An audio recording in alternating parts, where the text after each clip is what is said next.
Hey guys, HDvee here and welcome back to another video going over Pokemon Ultra Sun and Pokemon Ultra Moon. Today we did see CoroCoro start leaking some pretty cool stuff. Nothing like super new and interesting, but there's still some stuff which could really break the game if it isn't handled like correctly. So as always, we are going to go over the CoroCoro leaks today. Well, that has been leaked already, and go over all the new stuff, and hopefully you guys do learn something new in today's video. If you guys are excited for today's video though, please do show some love to that like button down below. Really does help out the video, the channel, all that good stuff. Without further ado though guys, let's get into the video, and I really hope that you guys enjoy.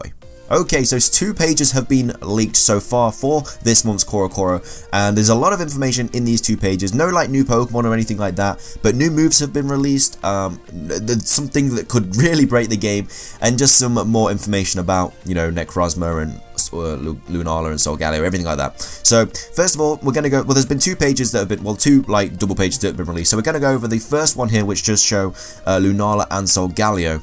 And it basically says that, first, it reveals special Z-moves for Duskmane Necrozma, which turns Sunsteel Strike into a new move called Sunshine Smasher, and Dawnwing's Necrozma, which turns Moongeist Beam into Moonlight Blaster.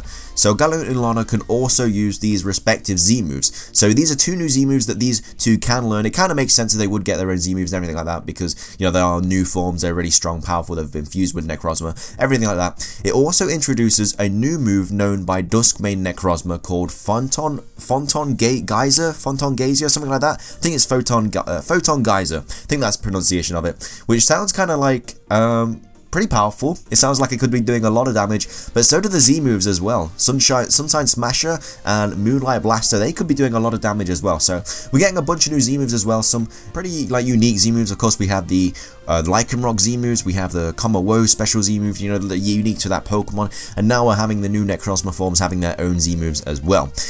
This page also confirms that both of the new forms of Necrozma both get the ability Prism Armor, which kind of makes sense because it's still Necrozma, it's their new forms, you know, it makes sense they actually have the Prison Armor. So that's pretty much everything to do with this page. Like I said, not loads of new information for this page. The artwork looks absolutely insane though, and it's just more like gameplay shots, everything like that, and, you know, just doing the Z-moves and everything like that. So that's that page. Like I say, not loads of information, but the next page is actually something that could definitely break the game if handled, like, not correctly. So anyway, the next page is all about the Rotom Pokedex. So you'd be like, oh, the Rotom Pokedex, not too much stuff there, but this could actually definitely break the game. So basically, it mentions something called Z-Rotom Power, where if you have good compatibility with Rotom, it can power up Z-moves by letting you use Z-moves more than once in one battle. So this definitely has to be story and like oriented, because this being online would be absolutely ridiculous. I think this has got something to do with the Black Z-Ring, because apparently you are obviously allowed to use more Z-moves, you know, more than once in a battle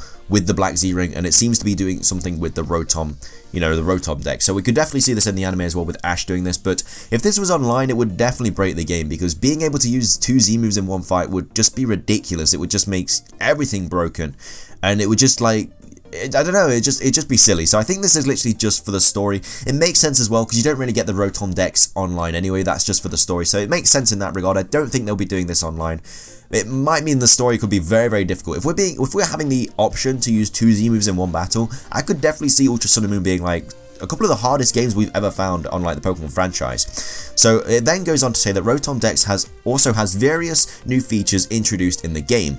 The magazine lists it as becoming more like you the more you use it. So we're definitely going to have a lot more connection with the Rotom Dex. Definitely going to be more, you know, put into the story more, because really before it was just used as like a map and to tell you where to go and everything like that, and it was obviously the Pokedex. In this game, in these 2 games, I could definitely see it being more like involved in the story a lot more, and definitely like there's definitely going to be like a lot more features with the player and the Rotom Dex. But anyway, it says Rotom will also help you to get items and powers using a feature called Rotopon, which access items in a feature listed as Rotom Power, which do things such as boost experience. You can also interact with the Rotom Pokedex more, answering questions from it and getting reactions. So basically, it's basically, like I say, it's a lot more to do with the Rotom Dex. You got to do a lot more stuff with it. Maybe it's a new version of like Pokeyame or something like that, where helping the Rotom Dex like gives you more experience. Maybe lets you snap out of like confusion and stuff, or lets you heal yourself from paralysis or sleep or something like that. So I can definitely see like this being a huge thing that you're gonna have to do through the game, just to kind of like, you know, make the game easier. But 2 Z-moves is absolutely insane. Of course, we're getting new moves as well. New Z-moves. We're getting also the new move as well from Dusk main Necrozma called Photon Geyser. So a new move there, brand new move. And yeah, I'm excited. Like I said, there's not been loads released in this month's CoroCoro. I could definitely see a trailer coming out soon though. Maybe this weekend, maybe Friday, something like that. Maybe showing the new Z-moves, showing Rotom Pokedex, something like that. Because when CoroCoro does get released, we usually do get a trailer after it as well. So I could definitely see a new trailer. Maybe the trailer won't show loads of new stuff. I mean, it could. You know, we got a new Ultra Beast the other day, which is insane. And the games come out in next month, so we're gonna be getting some more information quite a lot now. So I'm really excited for that. But that is pretty much everything for this video, guys. Like I say, not loads of stuff that CoroCoro has released today, but I hope you enjoyed the video regardless. What are your thoughts on the new Z-moves? What do you think it's gonna happen with using 2 Z-moves in one fight? What do you think about the new Rotom Dex? What do you think about the new move called Photon Geyser? And of course the 2 new Z-moves as well for Dawnwing's Necrozma, and of course the Dusk main as well. So that is everything for this video, guys. Thank you so much for watching. I really do appreciate it. Remember my second channel, Twitch, Twitter, Instagram, channel, Discord, Patreon, all of that in the description down below. If you do want to check me out on any of those social media, I would be greatly, eternally thankful. But that is everything from me though, guys. Thank you so much for watching. Hope you all have an incredible rest of your day, and until next time, guys, peace.